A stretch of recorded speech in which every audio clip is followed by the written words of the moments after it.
Ya, espérate como unos 30, 50 segundos. Ujú, ¿Me avisas? Ya. ujú. A ver, vamos a ver. Ok, ahí en el escritorio. Sí, ahí dice chat. A ver, dice grabar.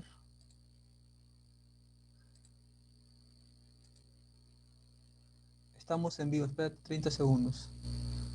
Ok. Tú me comentas que raro está pequeñito.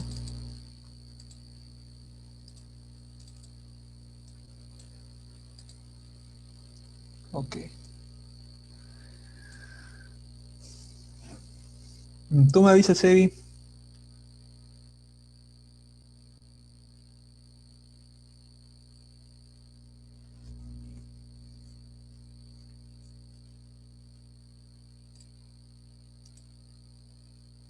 Muy buenas tardes, estimados amigos. Les saluda Harold Aliaga desde la República del Perú, agradeciendo a la red de difusión Yahat para poder compartir con ustedes el tema de los judaísmos del Segundo Templo. El día de hoy vamos a hablar de una secta muy conocida como los Sedukim o los saduceos. ¿Okay? Vamos a comenzar esta disertación comentando que también hay un curso básico de hebreo que usted lo va a encontrar en la red de difusión Yahat, que es muy importante esto. También nosotros vamos a enviar saludos al hermano Emmanuel Caballero, a Ronald Salazar, Viviana Casal, Douglas Román, María Núñez, Ebel Morales, Julio Minaya, Claudia Milena, Kefa Cárdenas, Herdy Mendoza, Amy Gago, Harris de la Cruz, Marisa Lema, John Álvarez, Ani Morales, Mister Mendoza, Linda Janet Samanes, Julio Valero, Graciela Araujo, Oscar Rodríguez, Lucy González, Rolando Eduardo Ávila, también para los maestros de Moria, el profesor Daniel Arayá, saludos hasta Costa Rica, el Moré Micael Brick hasta Campeche, México, al Moré Joel, a Comunidades Jayeja Olam, al Moré Joseph Ben Abrán hasta la República de Bolivia, al profesor Alonso Naranjo de Guayaquil, Ecuador, a las Javerot, la hermana Claudia Milena de Colombia, la hermana Erling Mendoza de Venezuela, radicada en Colombia, y la hermana Rosalinda de Nevada. Muy bien, estimados amigos, vamos a comenzar este tema. Primeramente vamos a pensar en estos caballeros, los saduceos. ¿Quiénes son los saduceos? ¿Por qué son tan importantes los saduceos? ¿Cuál ha sido el problema con estos caballeros? Ok, vamos viendo, primeramente, amados amigos, una definición rápida. Sabemos nosotros que la palabra saduceo viene del hebreo sedukin, ¿ok? Y obviamente tiene una relación con Sedek, que tiene que ver con justicia y rectitud. Entonces, estos caballeros, que vienen siendo un sector que va a aparecer en el tiempo de los macabeos, tenían que ser los piadosos, ¿ok? Tenían que ser gente llamada recta, gente santa. El escritor Flavio Josefo nos habla acerca de estos caballeros, como que eran gente poderosa, como que eran gente que pertenecía a la clase alta. Entonces, esto es necesario nosotros tomar en cuenta, amados amigos, ya que aquellos que van a complotar para matar al maestro van a ser justamente los miembros de esta casa, los saduceos. Ahora, es necesario que nosotros tengamos siempre en cuenta, chicos, ante todo la pirámide de la estructura en toda sociedad, ¿ok? Como podemos ver en la pantalla, vemos que en la parte superior está el sumo sacerdote, ¿ok? De ahí vemos que están los saduceos.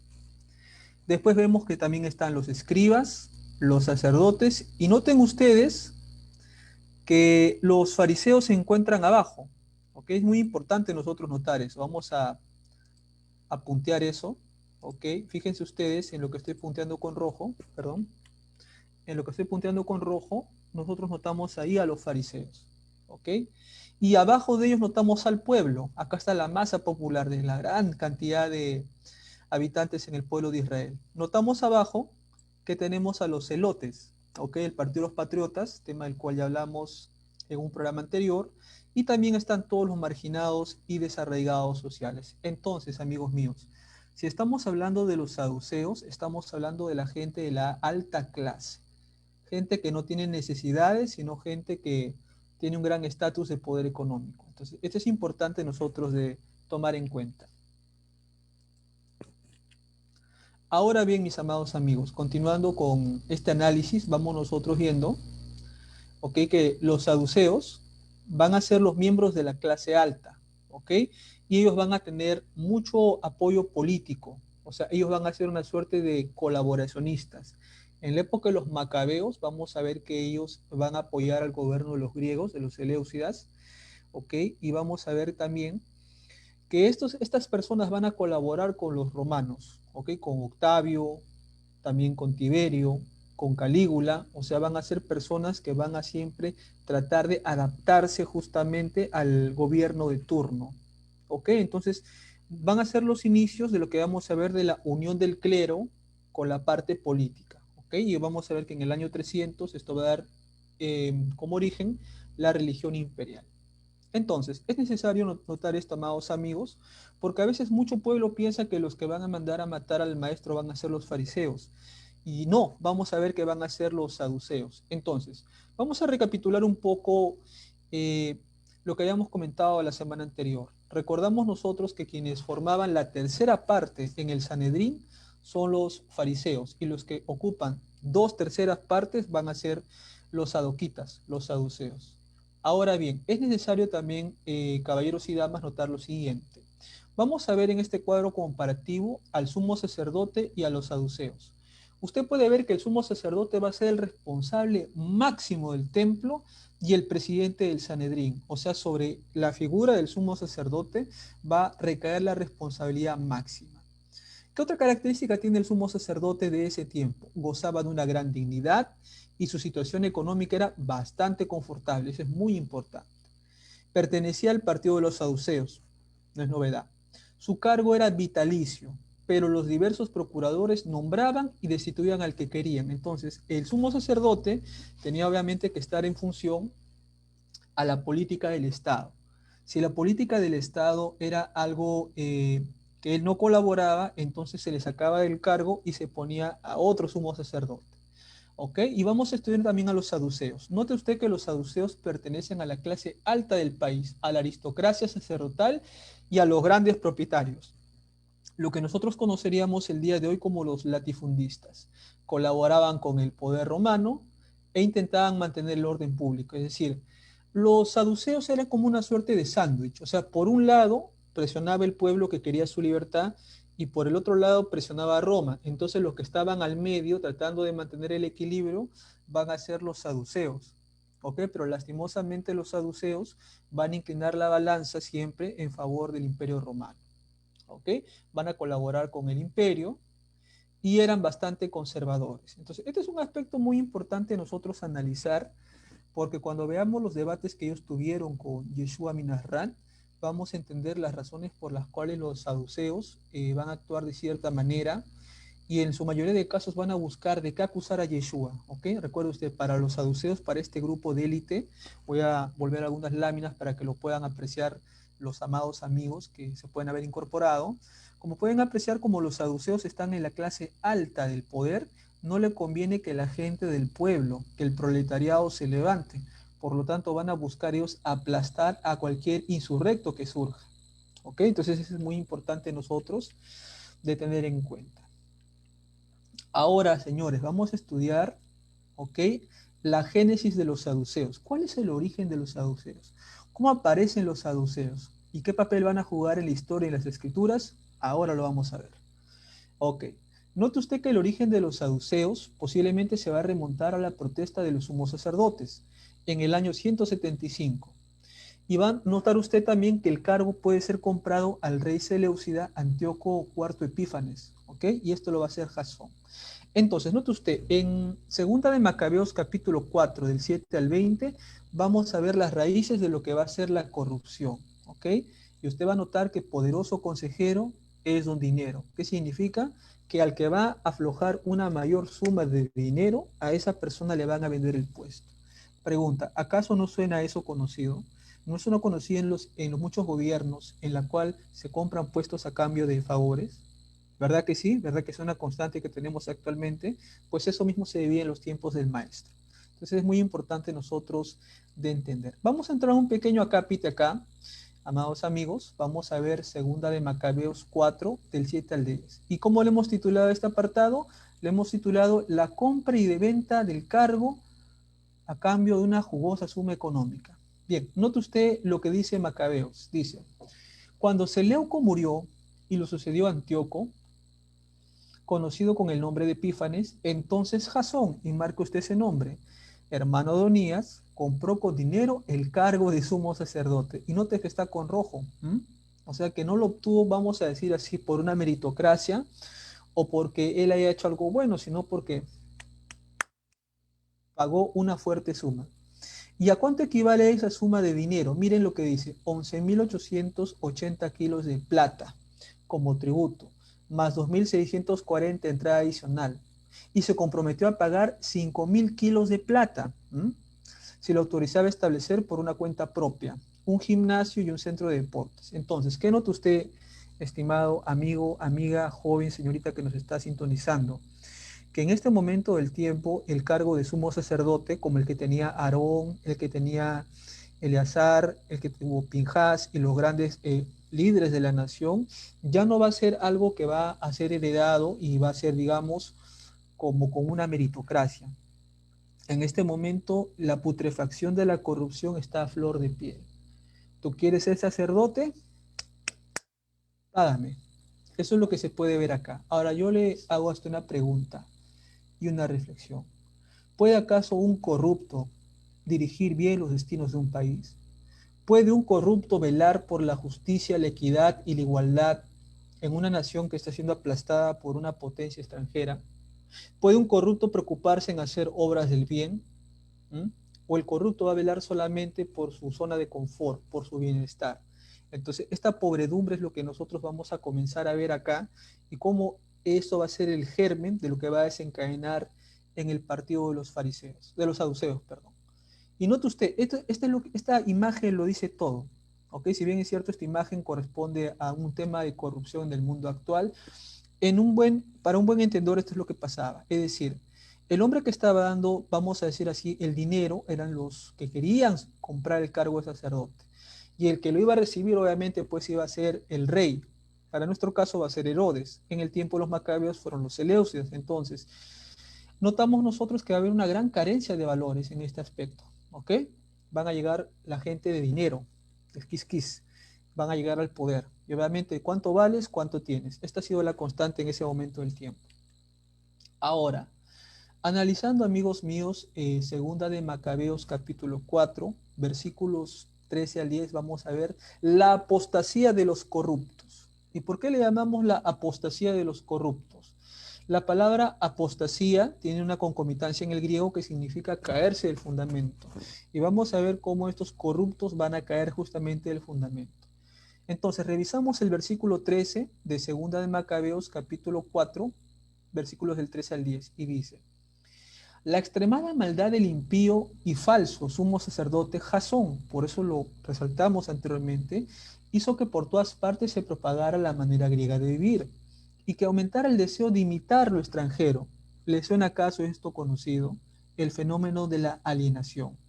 Así los sacerdotes dejaron de mostrar interés por el servicio del altar y ellos mismos despreciando al templo, descuidando los sacrificios. En cuanto sonaba la señal, se apresuraban a ayudar a los luchadores a entrenarse. O sea que los sacerdotes ya prácticamente el servicio del templo, la boda de Hashem, les importaba poco y más les importaba participar en los Juegos Olímpicos. Y note usted que ellos mismos preparaban a los luchadores en la lucha grecorromana antes de atender sus labores eclesiásticas, vamos a decir así. Despreciaban por completo los honores de la patria y estimaban en sumo grado las glorias de los griegos. O sea, el imperio griego, señores, al haber conquistado el pueblo de Israel, puso no solamente los Juegos Olímpicos, la literatura, la arquitectura, ciertamente la cultura griega es una cultura muy rica en diferentes cosas y obviamente el pueblo de Israel había sido afectado y lastimosamente había gente corrupta como estamos nosotros apreciando en este escrito, ¿ok? Y dice así, pero precisamente se vieron en una situación difícil, porque estos mismos hombres griegos a los que ellos ayudaban, después se van a volver sus verdugos. Entonces, ¿qué vamos a notar acá? Usted puede apreciar en mi pantalla una escena de una imagen de lucha grecorromana. ¿Qué es la lucha grecorromana? Lo que usted conoce actualmente como la lucha libre, en la cual se hace una media Nelson, se hacen unas llaves. Entonces, pero note que en aquel momento del tiempo se participaba desnudo. ¿Y qué hacían estos caballeros para participar en los Juegos Olímpicos? Se afeitaban el pecho, ¿ok? Y para quitar la circuncisión se estiraban esa parte del prepucio para que pareciera que no tuvieran la circuncisión. Entonces, ¿qué podemos notar acá? Una gran crisis de valores, una falta de identidad y el periodo de helenización que cita el doctor Antonio Piñeiro, que afectó al pueblo de Israel en todos sus márgenes. Entonces, amigos míos, esto es importante nosotros tener en cuenta, ya que cuando nosotros vamos a estudiar los conflictos que van a surgir con el maestro Yeshua, no va a ser raro que estos señores, los saduceos, tengan ya una agenda propia, ¿ok? Entonces, esto es necesario nosotros notar. Ahora vamos a pasar, caballeros y damas, a estudiar la teología de los saduceos. ¿Por qué hablamos de teología? Sabemos nosotros que la teología va a sumar el pensamiento que ellos tenían y la idiosincrasia que ellos tenían. Y fíjese usted cómo se vestían los sacerdotes. Se vestían de púrpura, se vestían de lino, tenían las piedras de fote en el pecho. Y vamos a ver más adelante que cuando Yeshua va a comenzar su denuncia social en contra de esta gente, en sus parábolas, ¿ok? En sus shalot, va a comenzar a dar una serie de requisitos que estos mismos señores van a tener. Entonces es necesario nosotros notar a este grupo humano que va a ser muy importante. Ahora bien, vamos a analizar, caballeros y damas, la teología de los saduceos. Perdón. Note usted que los saduceos van a reducir su fuente solamente a lo que es la Torá, los 5 libros de Moisés. ¿Ok? Muy importante. Para ellos el resto de las escrituras, ni los escritos ni los profetas valen absolutamente nada. Lo único que va a importar es la Torá. ¿Ok? Muy importante tener esto en cuenta. Los saduceos van a negar la inmortalidad del alma y la resurrección. ¿Acaso no les suena esto conocido? ¿No ha escuchado usted de grupos que no creen en la resurrección de los muertos? Pues bien, esta es una doctrina eminentemente saduquita. Van a negar la existencia de espíritus o ángeles, en contraste con los fariseos. Entonces note, esto es muy interesante también. No van a aceptar la predestinación, ¿ok? Ellos enfatizan más en el libre albedrío. Van a sentir un rechazo por los extranjeros, o sea, van a ser bien sectarizantes. Van a rechazar las tradiciones rabínicas o la ley oral, o sea, para los saduceos, la Torá oral no vale nada. Y vamos a notar nosotros que esto va a ser un punto que va a jugar en contra de ellos. Van a rechazar también toda la literatura apócrifa, vale decir, los libros deuterocanónicos, los libros pseudoepigráficos, no los van a aceptar. Y mucho menos la literatura apocalíptica. Entonces, este es un punto muy importante que hay que tener en cuenta en la teología de los saduquitas. Ahora vamos a analizar un poquito la psicología de los saduceos. ¿Cuál va a ser el modus vivendi, el modus operandi de los saduceos? ¿Cómo van a comportarse? ¿Por qué lo van a pensar? Y vamos a notar nosotros una serie de elementos que van a ser vitales. ¿Ok? Vamos a notar que para los saduceos sostenían que Dios premiaba a los hombres buenos en vida, ¿ok? Porque ellos al ser ricos eran los buenos. ¿Qué significaba? Obvio, a ellos no les interesa la resurrección porque se supone que los saduceos en esta vida están recibiendo su posición económica, todos los beneficios que ellos tienen, por lo tanto, una futura vida en la cual las cosas serán mejor no cabe en la teología de ellos, ya que la vida es aquí y ahora, y una vez que la persona, el cadáver nada sabe, el cadáver nada siente. Esta es una teología eminentemente saduquita. Ahora, van a tener también una filosofía que va a ser muy materialista y liberal, ¿ok? Van a ser muy rígidos a la hora de aplicar justamente las enseñanzas, ¿ok? Ellos van a aplicar a rajatabla el ojo por ojo y el diente por diente. O sea, son gente muy estricta, son demasiado cerrados, ¿ok? Y vamos a ver que una de las características de los Sedukim fue que van a cambiar el orden de las palabras. Por ejemplo, nosotros conocemos que en la Torá hay una parte que dice haremos y escucharemos, pero ellos lo van a invertir, van a poner escucharemos y después haremos, o sea, le buscan dar ellos la lógica. Pero recordemos que las palabras del Eterno no deben ser alteradas porque por algo tienen justamente ese orden. Entonces es muy interesante, amados amigos, conocer la teología de los saduceos. Ahora bien, vamos a ver más características del grupo sadoquita. Bien, vamos a notar que respecto a la tradición rabínica, van a describir a los saduceos como meros literalistas, ¿ok? O sea, estos no van a avalar en nada, ni el lavado de manos, nada. O sea, la tradición de los ancianos no vale nada para ellos, son solamente meros inventos humanos. Ahí vamos a hablar de un hombre muy conocido en nuestros días, el autor Nehemías Gordon, quien es caraíta, va a mencionar que los saduceos, los seduquis, van a ser la versión primitiva de los caraítas. O sea, para Nehemías Gordon, los saduceos van a ser el ancestro más antiguo de lo que van a ser actualmente los caraítas. Van a tener un rechazo a todas las leyes farisaicas, ¿ok? Solamente se quedan con la Torá escrita. Y mire, algo bien importante que menciona Nehemías Gordon. Hay un famoso sabio caraíta, ¿ok? Llamado Jacob Kirkisani. Jacob Kirkisani pertenece al siglo X.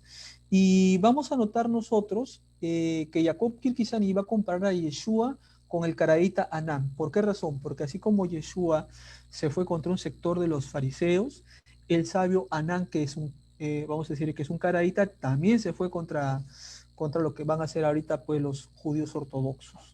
Entonces, por esta razón van a hacer un paralelo entre Anán por un lado y Yeshua por el otro lado, porque a los ojos de los caraítas se opusieron a las leyes artificiales de los rabinos y van a intentar volver al pueblo a lo que va a ser la Torá escrita. Entonces, es muy importante este dato. Ahora, por esa razón que van a ver en muchos maestros caraítas en la Edad Media a Yeshua como un prototipo de un saduceo, porque obviamente en sus constantes debates le dice, ustedes anulan el mandamiento de Elohim con las tradiciones de ancianos. Entonces, este tipo de aspectos van a hacer que los caraítas vean en Yeshua a un proto-caraíta. Entonces, es muy interesante notar la visión que ellos tienen. Ahora bien, continuando revisando esta parte, porque es importante, vamos a notar que algunos caraítas dicen que Yeshua era un sádic, note, muy importante esto, un hombre justo, y que seguía los caminos de Sadoc y de Anán. Y otro, que los rabanitas conspiraron contra él y lo mataron, del mismo modo que intentaron matar a Anán, pero en ese caso no tuvieron éxito. Citando las palabras de Jacob Kirkisani. Entonces, ¿por qué es importante esto, amados amigos? Porque durante mucho tiempo sabemos que un grupo del judaísmo ortodoxo ha considerado a Yeshua como Yeshu, o sea, que un acrónimo que su nombre sea borrado, o el personaje Yeshu, que es un personaje anacrónico, pues el cual se dice que era ladrón, el otro que fue un mago, etcétera, pero que ninguno de esos personajes corresponde a la figura histórica de Yeshua de Nazaret. Entonces, vamos a notar esto que es muy importante, que va a haber una apreciación en las palabras de Jacob Kirkisani en otro maestro caraíta, en el caso de Yehuda Hadassi. ¿Ok?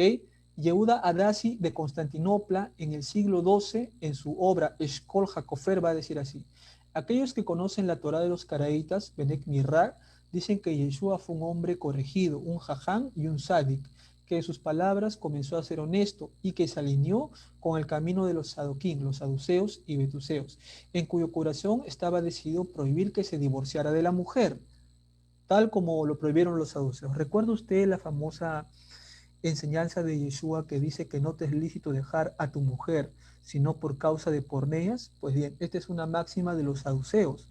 Ok, por esta razón, este grupo de caraítas que estoy mencionando han considerado a Yeshua como un proto-caraíta. Ok, es muy importante nosotros de tener esto muy en cuenta. Ahora bien, vamos a notar en otro apartado que Yeshua va a enfrentar a los sacerdotes corruptos, ¿ok? Que en este caso van a ser los saduceos. Entonces, note usted lo siguiente, amados amigos. Para revisar esto vamos a Yeshua Maasab Betorató, Yeshua, sus enseñanzas y sus hechos, conocido como el Evangelio de Lucas, ¿ok? Estoy usando el formato Narratín, de la escuela Narratín, que definen así el Evangelio de Lucas, una escuela con la cual me identifico bastante. Vamos a continuar el análisis, ¿ok? Dice así, vamos al libro de Lucas, ¿ok? Gilel, 10 del 29 al 37, y dice lo siguiente. Cuando le preguntaron quién es mi prójimo, Yeshua replicó en una de sus parábolas más conocidas, y note cómo vamos a marcar, un hombre, un Ish, descendía a Jerusalén, a Jericó, y cayó en manos de Paritzim, salteadores, ladrones, los cuales le despojaron, hiriéndole se fueron, dejándole medio muerto. Aconteció que descendía un cohen, un sacerdote, por aquel camino, y viéndole pasó de largo. Asimismo pasó un levita, llegando cerca de aquel lugar, y viéndole pasó de largo. Ergo, pero un samaritano, note que lo estamos marcando con rojo, que iba de camino, vino cerca de él, y viéndole fue movido a rajem, misericordia, y acercándole vendó sus heridas, echándole aceite y vino, y poniéndole su cabalgadura le llevó al mesón y cuidó de él. Entonces, en esta pequeña porción vamos a ver que el hombre que va a actuar como el prójimo va a ser el samaritano. ¿Por qué es importante, caballeros y damas, notar en el testimonio del doctor Lucas esto? Pregunto yo, ¿quiénes deberían haber sido los primeros en auxiliar al hombre herido? Debe haber sido el sumo sacerdote, quien era el líder máximo de la nación. O en su defecto, si éste fallaba, el levita era el llamado a hacer justicia y restitución. Pero note usted que en el relato que está dando Yeshua, ni el primero ni el segundo van a ser movidos a compasión, sino que los dos se van a abrir por un lado y van a dejar al hombre tirado. Si nosotros podemos leer entre líneas esta idea, este pensamiento, vamos a notar que Yeshua está denunciando de una manera disimulada a estos dos grupos, o sea, la casta sacerdotal. ¿Por qué razón? Porque todo el mundo sabe la posición que tiene un sacerdote. En Levíticos, justamente Vayikra dice que se debe respetar a todo líder de la nación. Y eso es muy importante recordar también que cuando había un homicida que mataba a alguien, este iba a una ciudad de refugio y se escondía ahí. Y se quedaba ahí hasta la muerte del sumo sacerdote, del Cohen Hagadol. Pero note que en este caso Yeshua está hablando que ni siquiera el Cohen es una persona que tenga la más mínima pizca de compasión. ¿Por qué sería? Porque estamos notando nosotros que estos sacerdotes ya no son los del tiempo de Aarón, sino estos son corruptos, gente que ha comprado el puesto a cambio de jugosos dividendos. Y eso es bastante importante de notar. Análisis de esta perícopa. Vamos a hacer un análisis de esta mashal. Dice así: reflexionemos en tres personas importantes: el cohen, el sacerdote, el leví, el levita y el samaritano. Quienes conocen las tres clases de judío conforme a la Torá saben que corresponde a los sacerdotes como cohen, los levitas y el resto de Israel. Ahora, esperaríamos por tanto que después del cohen y del levita la historia continuando mencione que la tercera persona en aparecer sea un israelita o un judío simplemente. Pero en vez de ello, sin embargo, Yeshua introduce a un samaritano, un miembro de una tribu que había tenido rivalidad con el pueblo de Israel por mucho tiempo. Preguntémonos, ¿por qué Yeshua va a mencionar al sacerdote y va a mencionar al levita? Note usted porque estos dos han fallado como líderes de la nación, Y en lugar de hacer justicia y restitución, hacían rapiña y obviamente esto lo está denunciando Yeshua. ¿Recuerda usted el incidente del templo cuando volcó la mesa y los agarró a corrazo limpio? Fue precisamente porque Yeshua estaba denunciando justamente el latrocinio.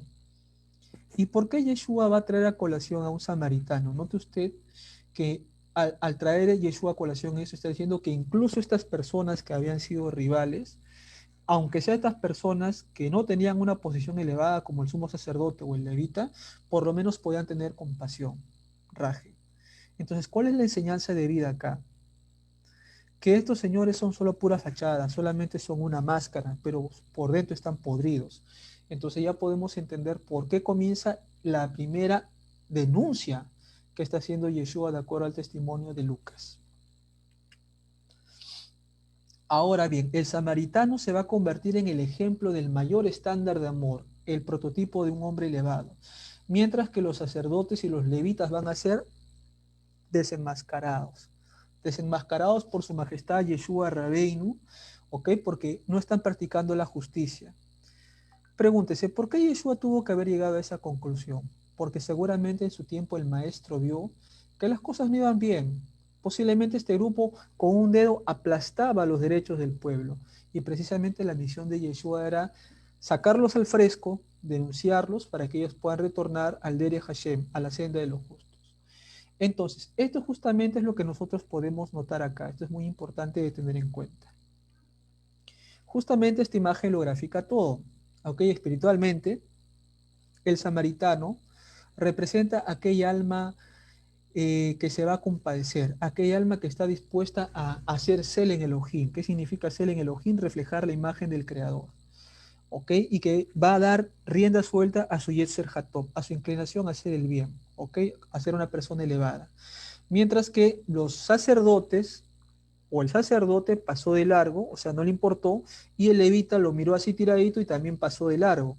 Entonces lo que está reflejando Yeshua acá es una pobredumbre espiritual a gran escala.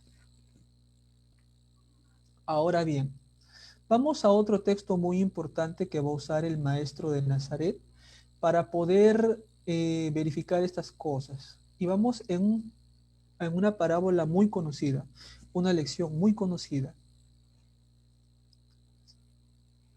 Note usted que dice lo siguiente. Había pues un hombre rico que vestía ¿de qué color? De púrpura y lino fino, y hacía cada día banquete con esplendidez.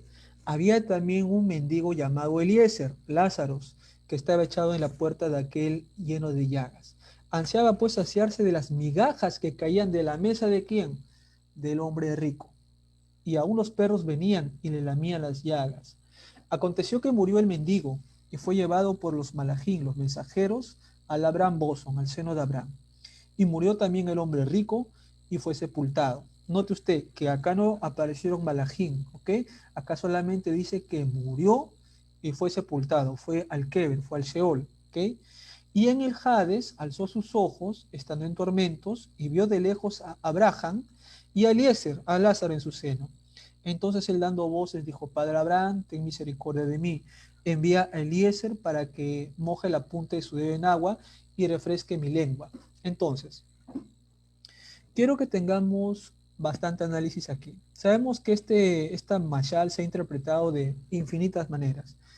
Lo que nosotros queremos hacer es un análisis histórico en base a la vestimenta, a la descripción que está dando el maestro para identificar quién es este hombre rico. ¿Ok? Y note dos colores, púrpura y lino fino. Entonces, vamos a conocer en vivo y a todo color a quién está acá denunciando Yeshua. Ok, vamos a hacer un poquito. Y sorpresa, sorpresa, ¿quiénes vestían de púrpura y lino fino? Los sumos sacerdotes. Note usted las piedras de efod, la tiara que dice Kodesh Lashem, santidad al eterno, ¿ok?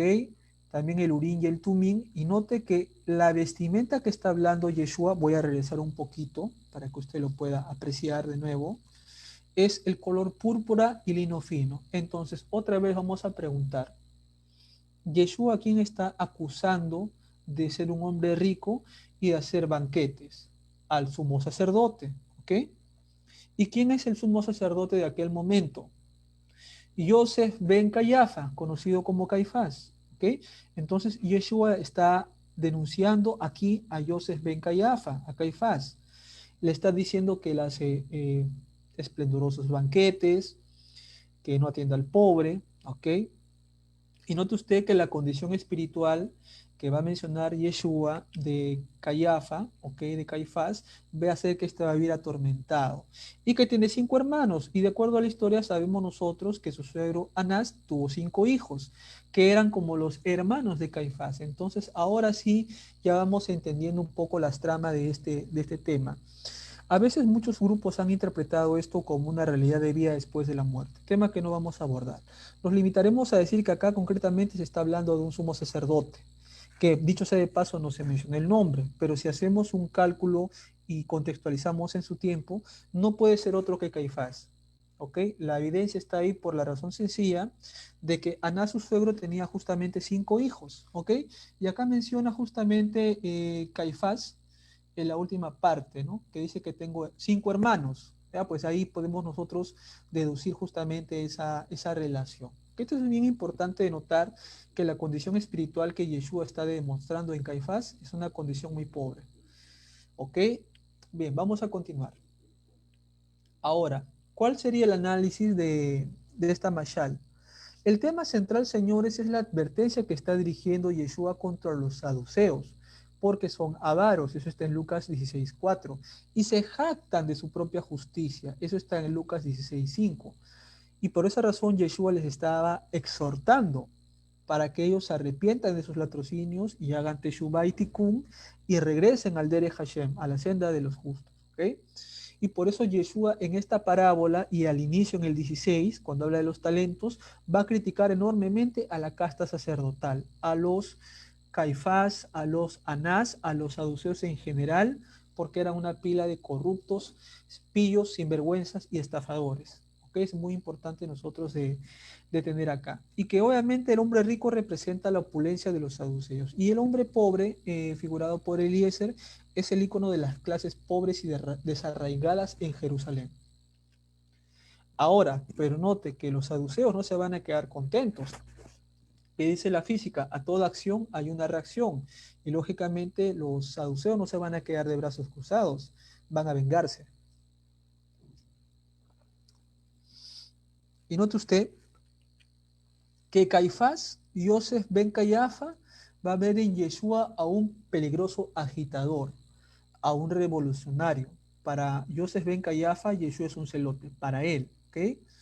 Y obviamente, ¿por qué va a hacer esto? Porque Yeshua expulsó a los mercaderes y cambistas del templo y los acusó de peritzín, de una cueva de salteadores y malvivientes. Entonces, note usted que el tema de la economía del templo lo vimos con el Moré Joel en la temática llamada las razones por las cuales el templo fue destruido. Ok, ahí usted puede revisar eso y va a ver justamente el gran negociado, el tipo de cambio en los shekels y toda esa maraña que habían tejido los saduceos para explotar a la viuda, pobre, huérfano y desamparado. Por esta razón, algunos historiadores creen que los mercados que había en el templo pertenecían a la casa de Anás. ¿Acaso no le parece esto demasiada coincidencia?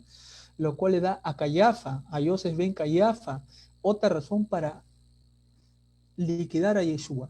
¿Okay? Cuando los sacerdotes principales van a enviar oficiales a arrestar a Yeshua, otra vez, ¿quiénes van a mandar a arrestar al maestro? Van a mandar a arrestarlo los sacerdotes corruptos. Eso es una cosa muy importante que hay que tener en cuenta. Te puede ver las citas y el testimonio del discípulo amado, libro de Juan, capítulo 2, versos del 3 al 17, capítulo 5, versos del 1 al 16 y capítulo 7, versos del 14 al 49. Pero no va a quedar ahí solamente, sino que como los saduceos no creen en la resurrección y Yeshua había levantado de los muertos a través de la tejía de Hametín a Eliezer, a Lázaro, entonces van a complotar para matarlo, cosa que van a lograr también. Entonces, podemos nosotros notar en la venganza de los saduceos que los principales sacerdotes y un grupo de fariseos, que dicho sea de paso son corruptos, van a reunir al Sanedrín, ¿ok? Y van a empezar a cuestionarse qué debemos hacer con este hombre, porque está haciendo muchas señales en referencia a Yeshua ben David. Y ellos acotan, si lo dejamos así, todos pondrán su confianza en él, y los romanos vendrán y nos quitarán de nuestro puesto y de la nación. Entonces, otra vez, los saduceos van a buscar proteger su posición de dominio. Eso está en el testimonio del discípulo amado, conocido como libro de Juan, capítulo 11, versículos del 47 al 48. Note usted que Yosef ben Caifás, no podía negar que Yeshua realizaba obras poderosas por Hashem, pero en vez de poner su confianza en Elohim, procuró él salvar su prestigio y autoridad. ¿Ok? ¿Cómo iba a reconocer Caifás que había resucitado a Lázaro? O sea, eso sería negar la principal doctrina de los saduceos y aceptar que los fariseos tenían razón. ¿Ok? Entonces vamos a notar que Caifás va a pertenecer al grupo de gente que no cree en la resurrección. Tenemos en Hechos capítulo 23, versículo 8. Pero note que la maldad de Cayafa no va a quedar ahí, porque Yosef Cayafa, okay, va a continuar acá su agenda y les va a decir a la gente una cosa bien interesante. Dice, ¿no raciocinan ustedes que les dé provecho que muera un solo hombre a que toda una nación perezca por un hombre? Entonces, como Caifás sabe que los procuradores romanos están buscando un propósito o una excusa para destruir el templo, van a coger en Yeshua a un chivo expiatorio. ¿Qué es un chivo expiatorio? Va a ser alguien en el cual echarle la culpa para ellos deslindar responsabilidades. Y eso justamente va a ser lo que va a ocurrir con el maestro.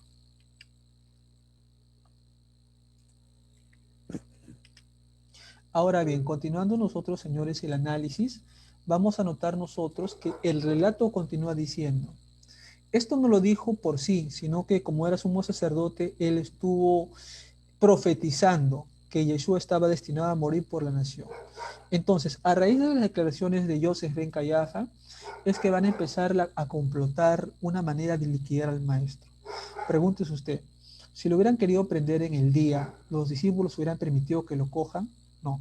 ¿El pueblo hubiera permitido que le pongan a Yeshua un dedo? No. Por lo tanto, tenía que ser de una manera clandestina, cosa que ellos lo van a hacer. Eso está en el testimonio del discípulo amado, libro de Juan, capítulo 11, versículos del 49 al 53. Ahora bien, vamos a entrar a otro apartado.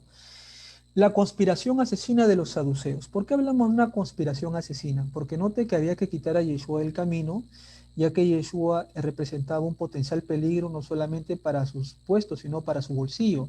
Y no hay nada más que un corrupto odie que le golpee justamente en su economía. Entonces, por esta razón, van a buscar liquidar estos caballeros a Yeshua Minasrat. Entonces, note usted que los sacerdotes principales y los hombres de más edad, los ancianos, se reúnen en la casa de Caifás. Interesante, ¿verdad? Para planear la forma de atrapar y matar a Yeshua. El sumo sacerdote ayudó a determinar el precio que se pagaría a Yehudá, a Judas el sicario, eso lo tratamos la clase anterior, por traicionar y vender a su maestro. Sin embargo, el asesinato no era suficiente, ¿ok? Lo que quería Caifás era también matar a Eliezer, Lázaro, y esto lo tenemos en el testimonio del discípulo amado, en el capítulo 12, versículos 10 y 11. Entonces, no es solamente matar a Yeshua, también es matar a sus seguidores. Por eso en el libro de Hechos, Maseja Shalehim, va a notar usted que los que van a realizar una persecución encarnizada contra los primeros discípulos, contra los Nazratín, van a ser justamente los saduquitas, pero van a recibir el apoyo de Gamliel. Gamliel va a ser un sabio fariseo y también al mismo tiempo Gamliel va a ser un escriba, ¿ok? Eso está en el libro de Hechos. Entonces, Gamliel va a proteger a los discípulos de Rabí Yeshua. Entonces notamos justamente que el problema no es con los fariseos. Acá el problema es con los saduquitas, ¿ok? Porque Yeshua les está golpeando su economía. Entonces, notamos nosotros lo siguiente. Entre la multitud enviada a arrestar a Yeshua se encontraba Malco, ¿ok? Malco era un esclavo de Joseph ben Cayafa, de Caifás, ¿ok? Y el prisionero fue llevado primero ante Anás para ser interrogado y luego ante Cayafa. Pregúntese usted, a ver, si supuestamente Caifás ya es el sumo sacerdote en este momento, ¿por qué llevarlo a la casa de su suegro? O sea, ¿por qué no llevarlo de frente donde él? Ahora, para llevar a cabo el procedimiento legal judío, ¿por qué no convocar un Sanedrín primero de Nazaret? Y si ese Sanedrín no puede resolver el caso, elevarlo al Sanedrín de Galilea. Y si el Sanedrín de Galilea no puede resolver el caso, recién elevarlo a la gran asamblea de que está en Jerusalén. Entonces, ese es el proceso normal que tenía que haberse llevado a cabo en el tema legal de Yeshua. Lastimosamente vemos un juicio que es el mayor absurdo y el mayor descaro a todos los principios de derecho que hay en los demás países. Entonces, este juicio realizado contra Yeshua no respeta el derecho judío, sino se salta varias etapas. Entonces, esto es muy importante de tener en cuenta. Ahora bien, continuando, señores, vamos a notar que los romanos debían aprobar la ejecución. ¿Ok? Por eso mucha gente pregunta, ¿y quién mandó a matar a Yeshua? Los que mandaron a matarlo fueron los romanos. ¿En complicidad con quién? Con los sacerdotes podridos, con los sadoquitas, ¿ok? En los cuales Caifás era la cabeza. Y obviamente Caifás y su gente, cuando Pilatos, buscando justificarse, pregunta, ¿no? ¿Qué hacer con este hombre? Al madero con él. Eso está en el testimonio del discípulo amado, libro de Juan, capítulo 19, versículos del 4 al 6.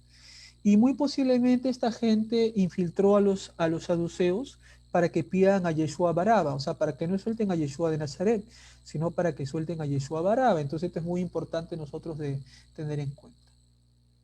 Ahora bien, Caifás se negó a aceptar las pruebas que Yeshua había resucitado. Ok, Caifás va a buscar perseguirlo, va a desatar una persecución encarnizada en contra del maestro, en contra de sus discípulos, pero Cayafa va a ser destituido por Vitelius, ok, gobernador romano en Siria.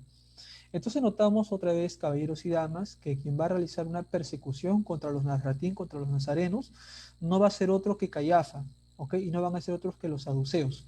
Note usted, acá los fariseos no pintan ninguna vela en este entierro. Si bien es cierto, había un grupo de fariseos que estaban conchavados con la casta sadoquita, quienes querían matarlo principalmente eran los saduceos. Ahora bien, hasta ahí, amados amigos, vamos a hacer una pequeña reflexión, porque es importante nosotros hacer un recuento de las pirámides de poder y las clases sociales. El juego político es muy importante, voy a volver algunas láminas atrás, porque es importante que los amados amigos que recién se han conectado puedan ver la pirámide de desigualdad social. Justamente acá la tenemos. Usted puede apreciar en la pantalla cómo está compuesta las clases sociales y obviamente la razón por la cual estos señores van a matar descaradamente al maestro. Si bien es cierto, no lo van a ejecutar físicamente, van a usar a los Herodes y si no a los Pilato para liquidar al maestro. Y note usted que en este cuadro no aparecen los esenios, pero los esenios deberían aparecer abajo, junto con los marginados y pobres de la sociedad judía. Ahora sí, vamos a entrar, amigos míos, a hablar de los esenios del Qumran. Es un tema muy importante, porque de hecho los esenios del Qumran van a tener un cordón umbilical indivisible con los primeros discípulos, y eso es muy importante nosotros de tener en cuenta. Ok, entonces vamos a hablar de los esenios. ¿Okay? Vamos a hablar de los piadosos. Sabemos nosotros que viene de la palabra arameo, hasen, en singular hase, que significa los piadosos. ¿Ok? Y estos van a tener un origen en la época de los macabeos. ¿Ok? Va a ser un movimiento de hasidismo, de piedad. ¿Ok? Y cuando ellos van a ver, vamos a notar así, que Yehuda Macabeo se pone la corona siendo un levita, y obviamente los levitas no pueden ser reyes de Israel, sino los descendientes de Judá, de la casa de David. Entonces este grupo de sacerdotes se van a escapar del templo, asqueados de la corrupción, van a irse al desierto y van a comenzar un nuevo inicio a partir de ahí. Va a ser como un segundo éxodo en la cual ellos van a buscar la pureza. Si bien los celotas van a ser descritos como radicales, los esenios van a ser radicales, pero de tipo espiritual. O sea, los esenios no van a portar las armas, pero van a utilizar, vamos a decir así, las oraciones, los ayunos como una manera ellos de apartarse de los impíos. Ok, notemos nosotros que Flavio Josefo y Plinio el Viejo van a hablar acerca de estos grupos. Y cuando un novicio ingresaba al grupo de los esenios, tenía que hacer la tevilá, una mikveh, o sea, tenía que sumergirse adentro del agua y obviamente pasar un proceso de noviciado. Y la pregunta es, esto es lo que hacía Juan el Bautista, Yohanan el Inmersor, ¿ok? Por eso que se sabe que Juan fue el maestro de Yeshua, porque él lo sumergió a él. Y obviamente las enseñanzas de Juan con las enseñanzas de Yeshua son muy similares, por no decir son idénticas. Entonces es muy importante nosotros notar la importancia de los esenios. Ok, vamos con algunas consideraciones. De acuerdo a las obras de Flavio Josefo y de Filón, los esenios ascendían alrededor de 4.000 y se conformaban en jaburot. ¿Qué significa la palabra jaburot? Significa cofradías, ¿ok? Eso es más o menos un término que se usa. Ahora, sus miembros vivían en unas casas apartadas o a las afueras de las ciudades. ¿Por qué razón? Porque no se querían contaminar con la gente podrida de la ciudad, sino querían ellos apartarse, ¿ok? Y fundaron ciudades propias, de acuerdo a Filón. Se concentraban en una comunidad cercana al Mar Muerto, de acuerdo a Plinio el Viejo. Y obviamente van a dedicarse a labores manuales, o sea, van a trabajar con las manos, van a trabajar en la agricultura y van a buscar una vida equitativa para los miembros de la comunidad.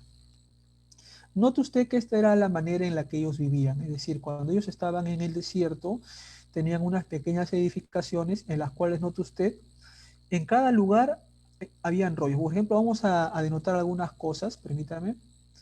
Vamos a puntear con el láser. Fíjese usted que acá está una colección de rollos, ¿ok? Lo que estoy punteando con rojo, y obviamente esta sería la colección de todos los escritos que ellos tenían de la Torá, ¿ok? En la parte del primer piso va a ver usted que están escribiendo, ¿ok? Acá también están discutiendo ellos, y en el segundo piso justamente están dando el proceso de elaboración de los manuscritos. Entonces son gente muy piadosa, son gente muy estudiada, dedicada de lleno al estudio de las escrituras. Entonces esto es muy importante mis amados amigos, de tener en cuenta.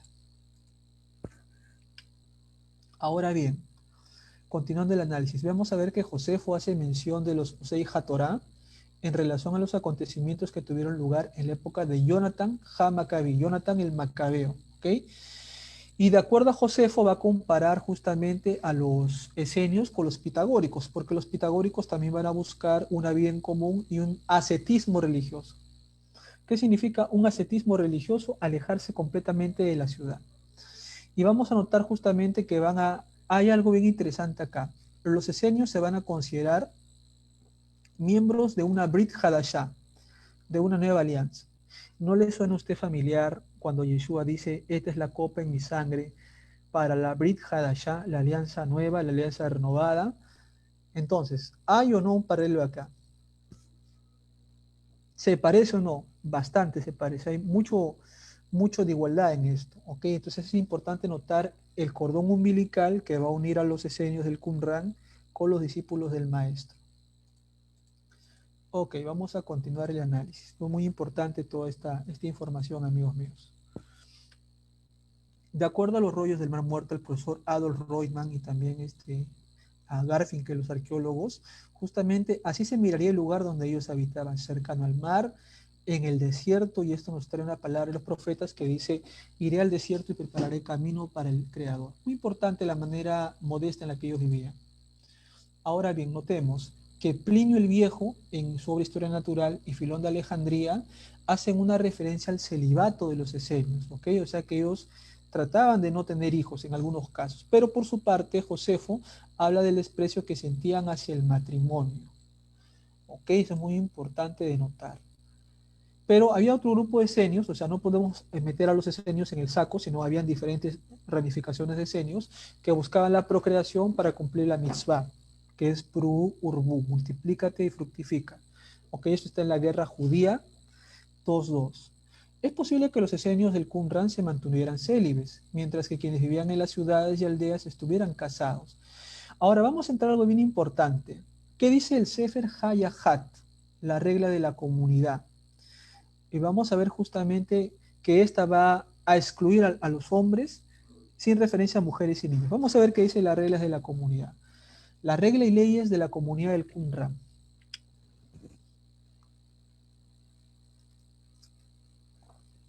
Note usted, la estructura de las reglas de la comunidad Yahat va a estar dividida de la siguiente manera.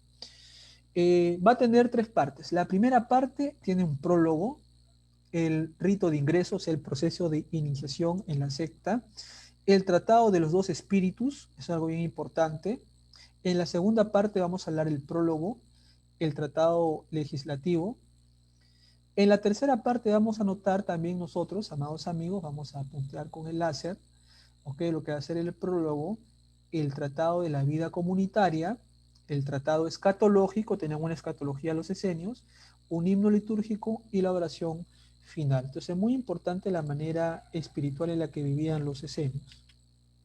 Ahora, se ha preguntado mucho acerca de la génesis de los esenios, cómo se originaron, cuándo aparecieron, cómo se forjaron. Vamos a conversar acerca de eso.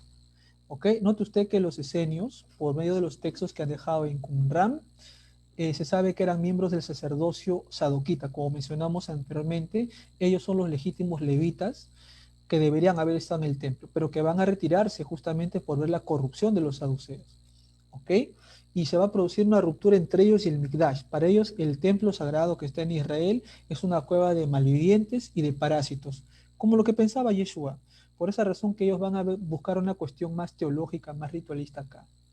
Ellos acusaban a los Kohanim, o sea, en este caso acusaban a los saduceos, perdón, de haber modificado el calendario, ¿note usted? O sea, hay una acusación de modificación del calendario y de haber abandonado las prácticas tradicionales de servicio en el templo, Abodat Hamikdash, sobre todo en las reyes de Tejorá, pureza. Entonces es muy importante notar por qué razón los esenios van a deslindar con los saduceos.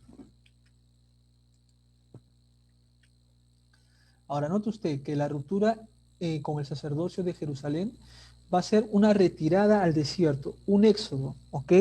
Y note usted lo que va a decir el Sefer Hayahat, que quiere decir el rollo, ¿ok? De esta comunidad. Dice, Se separan en medio de la residencia de los hombres de iniquidad. O sea, apártate de los hombres de iniquidad. ¿Y quiénes son los hombres de iniquidad? Son los sacerdotes corruptos que están en el templo. ¿Ok? Eso es muy necesario de tener en cuenta.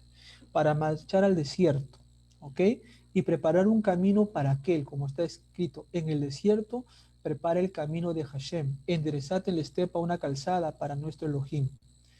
Entonces, esto es muy importante. Notar que por esta razón de la corrupción, es que muchos de los esenios se van a ir, se van a retirar, y por esta razón van a deslindar con el templo. Entonces esta imagen lo refleja todo, una retirada del sagrado templo de los levitas originales, de aquellos que deberían estar en el templo, pero que se fueron por la mafia y la corrupción que regía en ese entonces, se van a ir justamente al desierto. Ahora bien, se ha de mencionar que los esenios mantenían un conflicto ético, social y teológico con los saduceos. O sea, a los saduceos los llamaban Menashe, ¿ok? Y tenían un conflicto legal con los fariseos, y a los fariseos le llamaban Efraín. Qué chistoso. Y es chistoso esto porque hay hermanos que se llaman casa de Efraín, o sea, serían prácticamente para los esenios un grupo de corruptos, pero en fin. Notemos nosotros que los esenios sentían una aversión tanto a los fariseos y a los saduceos. Y eso nos invita a pensar, ¿acaso Yeshua no tuvo conflicto tanto con fariseos y saduceos? Sí, podría haber sido Yeshua un esenio, vamos a dejarlo con punto suspensivo. Si bien los esenios del Qumran evitaban relacionarse con los demás judíos, con mayor relación eludían el contacto con los gentiles. O sea, para ellos no debía acercarse a los gentiles. Ahora le invito a usted a una pregunta. Cuando la mujer cananea intenta acercarse al maestro y el maestro le dice, no soy sino enviado a las ovejas perdidas de la casa de Israel, y no está bien darle la comida de los hijos a los perrillos, ¿no estaría demostrando acaso una actitud muy cercana a los esenios? La respuesta es sí. ¿Ok? Entonces vamos a notar que van a eludir el contacto con los paganos, los habitantes de Qumran. Y esto está en texto Megillah Hamikdash. Ahora vamos a notar un poquito por qué relación había esta situación entre judíos y gentiles.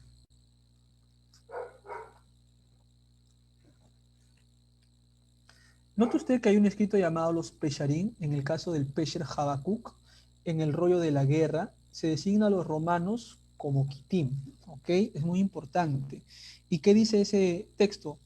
El Pesher Habacuc, que no extienda su mano para derramar sangre, ni uno de los gentiles por causa de la riqueza y del beneficio, ni que tampoco tome ninguna de sus riquezas, para que no blasfemen, excepto por el consejo y la corporación de Israel. Y acá viene la clave, que nadie le venda un animal o un ave pura a los goyim, a los gentiles, para que no lo sacrifiquen, y que no les venda ningún precio de nada, de su era ni de su lagar, y su siervo y criada que no los venda, pues entraron con él en la alianza de Abraham. Entonces los esenios están planteando una separación estricta a rajatabla de todo contacto con los gentiles. Es interesante nosotros notar eso. ¿Y por cuál sería la razón? Porque note, en aquel momento estamos hablando del Imperio Romano y del Imperio Griego, y obviamente eran pueblos que practicaban el politeísmo, que tenían todo tipo de desórdenes sexuales en las bacanales, y por esta razón el pueblo judío sentía que eran como animales. ¿Por qué como animales? Porque mataban gente, tenían sexo, vomitaban y todo tipo de situaciones nada agradables. Entonces, por esa razón, en aquel momento el tiempo se les consideraba como animales, pero no porque haya un racismo, porque sea así, sino porque es el modus vivendi de aquel tiempo. Ahora vamos a ver algo rápido, algunos pseudoepígrafos usados por los esenios. ¿Ok? Vamos a notar que a 20 kilómetros del Qumran fueron descubiertas copias de los libros apócrifos. ¿Cuáles van a ser estos textos? El testamento de Moisés, ¿ok? Recordamos en el testamento de Moisés, el Malach Mijael va a luchar contra Hasatán por el cuerpo de Moisés, y esto se va a incluir en el testimonio de Judas, en el libro de Judas, ¿ok? Entonces, de ahí se está tomando una parte justamente para eso.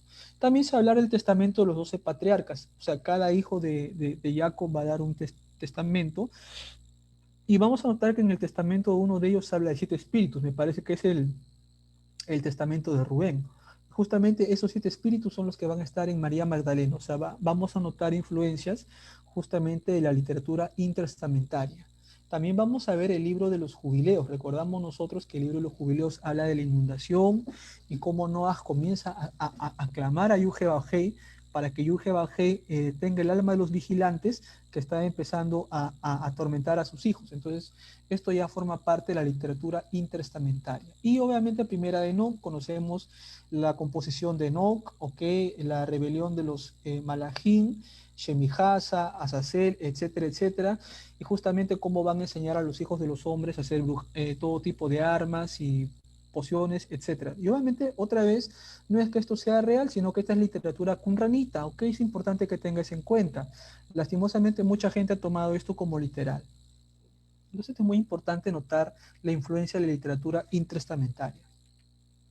Ahora vamos a entrar a algo muy importante, al rollo de la guerra de los hijos de la luz contra los hijos de las tinieblas. Y va a notar usted que el parecido con el libro del Apocalipsis es impresionante. En este libro de la guerra de los hijos de la luz contra los hijos de la oscuridad, va a notar usted una lucha entre Miguel contra Belial.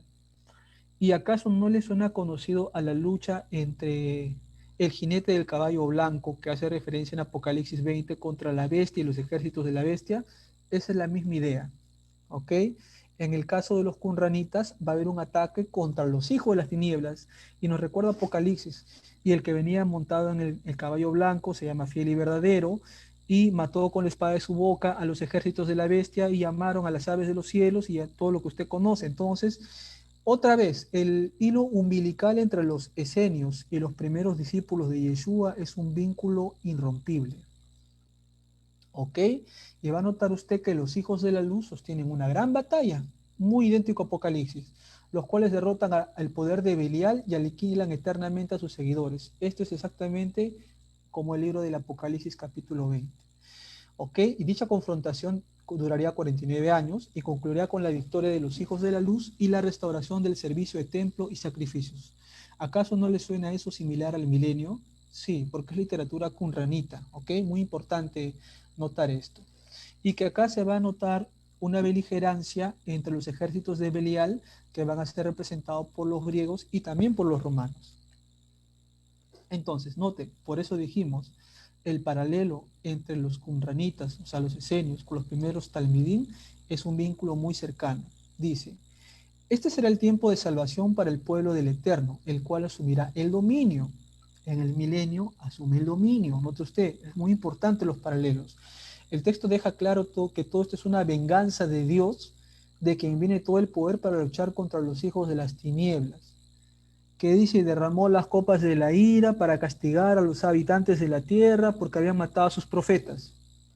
Es la misma idea. El contexto sociopolítico que da origen a este documento es la dominación romana en territorio de Israel. El poder avasallador de los gentiles es sencillamente incompatible contra la doctrina religiosa de un pueblo que se considera el depositario de la revelación divina. O sea, los esenios van a plantear ser el nuevo Israel. ¿Ok? Van a considerar a los otros judíos como si fueran apóstatas y ellos se van a considerar como el verdadero Israel. Entonces, acá vemos la simiente de lo que va a ser la teología del reemplazo, porque estas son las raíces justamente de esa interpretación. Ahora, muy importante también revisar cuál es la teología de los esenios, en qué creían, qué pensaban, cuáles eran sus expectativas. Vamos a abordar eso.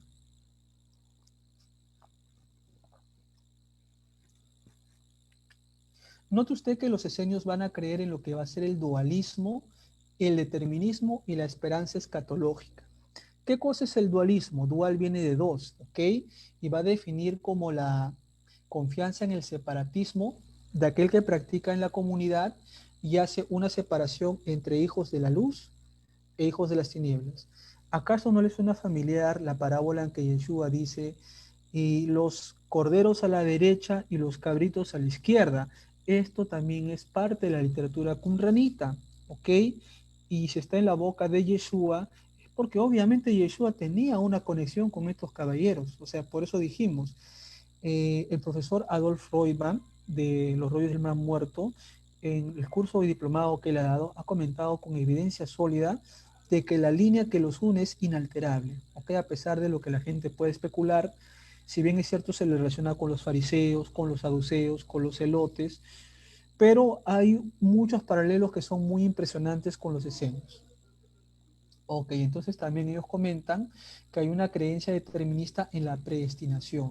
Ok, o sea, para los esenios, tú no tienes un libre albedrío, sino tú estás predestinado. ¿Qué significa? Que el Eterno te ha creado, por ejemplo, para ser un banquero y tú no puedes ser jugador de fútbol. O sea, ya estás programado, no tienes derecho a decir sobre tu vida. Y este es un gran problema, ¿ok? Porque el libre albedrío sí existe. Ya que si el libre albedrío no existiera, entonces estaríamos programados como robots y no tendríamos derecho a la yetzer hara, a la inclinación al mal. Pero como tenemos también la posibilidad de hacer una maldad y dar rienda suelta a la yetzer hara, a la inclinación al mal, es claro que el libre albedrío está ahí. Ahora bien, notamos la escatología por su parte, que hay una esperanza en el futuro, una lucha de la luz contra las tinieblas y que el bien va a vencer al mal. Esa va a ser la constante en la escatología de los qumranitas. Ok, esto es muy importante nosotros de tener en cuenta, señores. Ahora sí, vamos a la parte bien importante de esto. ¿Cuál es el cordón umbilical que tienen los qumranitas con los escritos nazarenos, con los escritos de los primeros discípulos? Es muy importante, bastante importante. Ambos van a hablar de una nueva alianza o una alianza renovada, una Brit Hadashah. Y dice así, la comunidad a la que este manuscrito servía, regla se considera como una entrada a la nueva alianza. Ustedes están entrando a una alianza renovada, a una Brit Hadashah, que es muy importante esto con Dios. Esto está en las reglas de la comunidad. Y que se cumple definitivamente la alianza con Moshe y con los preceptos, una alianza eterna. Note usted que estas características son idénticas, similares a la nueva alianza o a la alianza renovada que van a ser los primeros discípulos que pensaban que Yeshua era una suerte de mediador. Ese es un primer punto. Note, es muy importante. Ahora, los esenios se van a llamar los del camino. Y en Hechos 9:2, ¿cómo se le llama a la gente de Yeshua? Los del camino. ¿Coincidencia? No lo creo. Tercer punto. La regla llama a los miembros de la comunidad los Kadoshim. Y note que van a usar esta palabra Kadoshim a los discípulos en Efesios. Efesios 1:1. Efesios capítulo 3, versículo del 5 al 18. Efesios 4, versículo 12. Efesios 5:3. Efesios 6:18. Colosenses 2:2. Colosenses 3:12. Primera de Tesalonicenses 3:13. Filipenses 1:1. Wow. O sea que también se le llama los Kadoshim. Sí. Y no solamente eso, sino que se va a hablar que van a tener una herencia de los santos. Eso está en las reglas de la comunidad y en Colosenses 1:12. Entonces, otra vez, el paralelo es realmente impresionante. Por eso le doy la razón al profesor Adolf Reutemann, que menciona justamente que los esenios prácticamente son siameses de los nazarenos. Eso es una afirmación que a mi criterio tiene bastante peso. Ahora, otro punto que también van a coincidir es en el dualismo. ¿Por qué dualismo? Vamos a ver que el dualismo menciona que la regla de la comunidad Yahat tiene similitudes con el testimonio del discípulo amado, con el Evangelio de Juan. ¿Ok? Por esa razón van a haber muchos autores como Charles Worth y Ashton que van a proponer que los qumranitas van a influenciar en el Evangelio gnóstico de Juan, que es muy importante. Los textos más característicos van a ser el Tratado de los Espíritus de la Regla. Este está escrito en el texto del Qumran. Este Tratado de los dos Espíritus es idéntico a Juan capítulo 1, versículos del 1 al 12, Juan capítulo 3, del 19 al 21, Juan 8, 12 y Juan 12, del 35 al 36, en los que se va a apreciar una visión similar de un mundo dualista, el bien contra el mal contra el bien, y se van a oponer en una lucha entre ellos. ¿Ok? Y es la constante entre la luz y las tinieblas, la verdad contra la mentira. Ahora, acá hay una cosa bien interesante, por eso hablamos, señores, de un dualismo, de la manera en cómo se concibe a Satán en esta perspectiva dualista, ¿ok? Y note usted que los creyentes viven en una era en la que Belial o a Satán es el príncipe de este mundo. ¿Verdadero o falso? ¿Conocido o no? Conocido. ¿Dónde está esto? Juan capítulo 12, 31, 14, 30 y 16, 11. Entonces, ya vemos un dualismo en el testimonio del discípulo amado y también en lo que referente al gobierno, que a Satán o Belial van a causar dificultades a los creyentes. Eso está en el testimonio de la comunidad, ¿ok? Y también que los hijos de la luz y los no creyentes van a usar una terminología similar, está en Juan 12:36. Los paralelos, señores, son realmente impresionantes, ¿ok? Vamos a notar un paralelo más que es también bien importante en esta sección. Ahora, note usted que justamente, señores, aparte del Evangelio de Juan, del testimonio del discípulo amado, las cartas de Rab Shaul, que se encuentran en el papiro 46, van a expresar una oposición entre la luz y las tinieblas. Fíjese que 2 Corintios pone un paralelismo entre Mashiach y el Belial, y entre el creyente y el infiel. Por eso dice, no pueden beber de la misma mesa de Dios y la misma mesa de Belial. Pregúntese, ¿en qué parte del Tanaj aparece el nombre Belial? No aparece en ningún texto. ¿De dónde sale entonces el nombre de Belial? Belial aparece en la literatura intertestamentaria, ¿ok? Y los esenios forman parte de dicha literatura. Entonces es obvio que para que Shaul haya usado palabras idénticas a los esenios, es porque hay un cordón umbilical ahí, un cordón que no se puede disociar.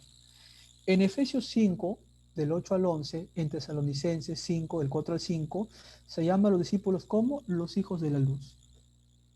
¿Y cómo se le llama a los esenios? Los hijos de la luz. Y se van a oponer a los hijos de las tinieblas. Entonces, otra vez, ¿qué otra escuela usaba este título? En su gran mayoría los esenios con los discípulos nazarenos. Entonces, esto es importante porque para Benoit y Murphy O'Connor, la similitud de la carta a los Efesios y Colosenses con los escritos del Qumran pueden deberse a que Pablo había encargado esta escritura a un qumranita convertido. Esa es una posibilidad muy interesante también, pero obviamente hay muchos paralelos que son muy importantes. Ahora vamos a ver el tema del determinismo. ¿Okay? Permítanme por favor un momento. ¿Por qué es importante el tema del determinismo? El testimonio del discípulo amado, el Evangelio de Juan, en el capítulo 6, versículo 65, utiliza una terminología muy cercana, ¿ok? El determinismo. Para Juan, solo se puede confiar en Yeshua aquel al quien Padre se lo permite. O sea, es como una predestinación. Y obviamente esto también está en la literatura qumranita, en la cual el Eterno ha escogido los miembros de la comunidad para su alianza.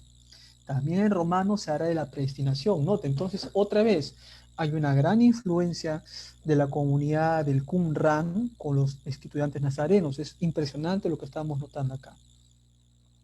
Pero note que también la regla de la comunidad con los escritos nazarenos dejan abierta la posibilidad de una responsabilidad personal, ya que enuncian que habrá un juicio para los hombres con un castigo y una retribución por sus acciones, lo que no tendría sentido si solamente habría una predestinación. Esto es muy importante de tener en cuenta. ¿Qué otro punto más van a tener en común? La escatología. Vamos a notar nosotros que la escatología de los primeros discípulos con la escatología de los qumranitas va a ser idéntica. La comunidad del Qumran espera la venida de Dios, en la cual se acabará el mundo y habrá un juicio de los hijos de la luz y disfrutarán eternamente de la gloria de Dios. ¿Ok? Mientras que los hijos de las tinieblas van a arder eternamente en la oscuridad. ¿Le suena acaso esto familiar? Sí. Y note usted que las creencias de los primeros discípulos en Mateo 25, Romanos 2, del 2 al 11, también da la expectativa de que a estos caballeros, a los seguidores de Yeshua, les espera un Olam Jabá, un mundo por venir, en los textos que estamos viendo, Mateo 19, 29, Marcos 10, 17, 1 Juan 2, 25, 2 Pedro 13, mientras que los que no creen irán a un castigo eterno, como se puede apreciar en la lámina. Obviamente nosotros sabemos que hay interpretación para lo que es el Gehinnom, el Sheol, todo esto, pero bueno, eso pertenece a otra conversación. De momento solamente me voy a enfocar en las similitudes. Es muy importante todo esto. El mesianismo, ese también es otro punto muy importante. Note usted que en el mesianismo, tanto la comunidad como la regla de los seguidores de Yeshua esperan la venida de de dos personajes mesiánicos. En el caso del Qumran, esperan que venga el Ben David junto con el Ben Aarón. El Ben David va a ser el monarca que va a gobernar como rey de Israel, y el Ben Aarón va a ser el sumo sacerdote que va a gobernar en Israel. Note, yo no dije Ben Yosef y Ben David, que es una midrash conocida, sino estoy diciendo el Ben David y el Ben Aarón. Entonces es muy importante notar esto en el testimonio de los esenios. Okay, justamente ellos también mencionan en énfasis a Isaías 40:30, y van a anotar justamente el tema de ir al desierto, el desierto como un lugar de purificación, el lugar en el cual Yohanan sumergió a Yeshua, al lugar al cual Yeshua simbólicamente fue 40 días. Todo en el desierto tiene una relación con una transformación.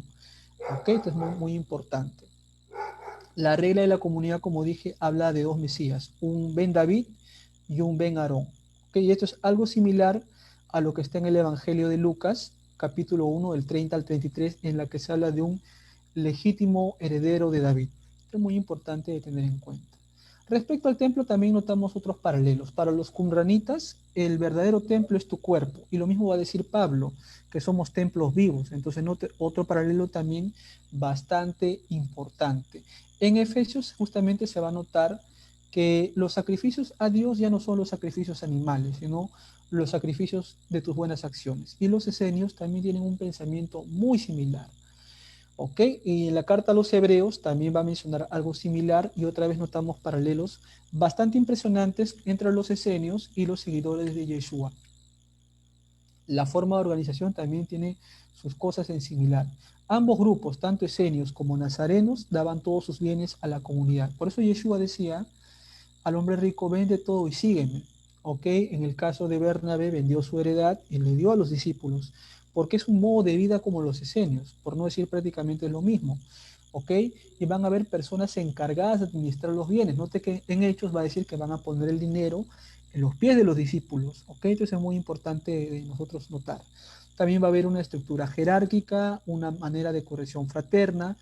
¿Ok? Por eso dice el maestro: no, si tienes algo contra tu prójimo, reconcíliate y luego da tu ofrenda. Entonces, muy similar a lo que se menciona en las reglas de la comunidad.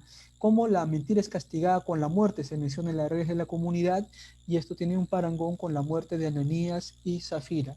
Entonces, es muy importante, amados amigos, notar justamente estos aspectos que son vitales. Pero así como hemos hablado de similitudes, vamos a hablar también de diferencias, ¿ok? Vamos a notar que hay diferencias. En los esenios plantean un separatismo absoluto, total, mientras que los nazarenos, los narratín, van a permitir un universalismo de la fe, o sea que van a poder entrar, vamos a decir así, los prosélitos, los conversos, que hayan entendido el mensaje de la Torá. Entonces esa es una primera diferencia que hay que nosotros notar. La segunda, el dualismo. Por ejemplo, en el caso de la regla está centrado en la existencia de dos espíritus opuestos por Dios, mientras que ese dualismo es superado por el Mashiach, quien va a vencer a las fuerzas del mal. Esa es una diferencia. Respecto a la apocalíptica, en la apocalíptica los esenios esperan que vengan dos Mesías, el Mesías Ben Aarón y el Ben David, mientras que en los escritos nazarenos solamente se espera a Yeshua Rabbeinu, que salga de su ocultamiento y derrota a los ejércitos de la bestia. ¿Okay? Esto es muy importante nosotros de tener en cuenta. Entonces, se puede decir en una conclusión que la regla de la comunidad Yahat aporta una importante información sobre el pensamiento, sobre las creencias y la forma de organización de este grupo de judaísmo del Segundo Templo, y que aporta mucha luz para poder entender, amados amigos, justamente esta visión de este pueblo. Muy importante, de verdad que este tema es bastante importante. Entonces vamos a finalizar ahí agradeciendo a la amable audiencia. Muchas gracias por su atención. Vamos a revisar en el chat si es que hubieran preguntas, agradeciendo siempre sobre todo a Hashem, que nos da un día más de vida, por la esperanza y por la vida. También a mis padres, a los cuales quiero mucho, me han formado, me han educado y siempre tengo un agradecimiento con ellos. También a mi bella enamorada, la cual se encuentra en provincia, a la cual de acá de Lima envío mis mayores afectos. Y a la red de difusión Yahat, ¿okay? Conducida por el amigo Zvi Ben Eleazar, quien está permitiendo la transmisión de este programa a los diferentes países. Entonces, amados amigos, vamos a dejar de compartir. Vamos a ver en el chat si hubiera alguna pregunta para poder absolver la duda a los amados amigos. Ok, vamos a ver, vamos a revisar el chat de la red de difusión Yahat. Ok, vamos a anotar, vamos a revisar, amados amigos, si es que hubiera alguna duda, alguna inquietud para poder tratar de absolver. Bien, veo yo saludos, saludos de no en el amigo vive en la no, no se nota ninguna pregunta. Bueno, de todos mis amados amigos, agradeciendo siempre al Eterno, deseándoles lo mejor en sus países, saludando también a amigos entrañables, al Moré Daniel Arayá, a Costa Rica, al Moré Immanuel Ben Efraín de la comunidad Nazratín, al Moré Meir de la comunidad Ora Ganús, también al maestro Mijael Ben Israel de Betidash Nazratín Temuco, Chile, al amado Héctor González, quien me ha colaborado bastante para poder aportar en esta ponencia. Le envío saludos a Baja California. A ustedes, amados amigos, por su tiempo, por su dedicación e invitarlos a que sigan estudiando las escrituras. Recuerden, lo que nos interesa a nosotros es develar lo que se esconde en las escrituras y el mundo en el cual camina nuestro maestro.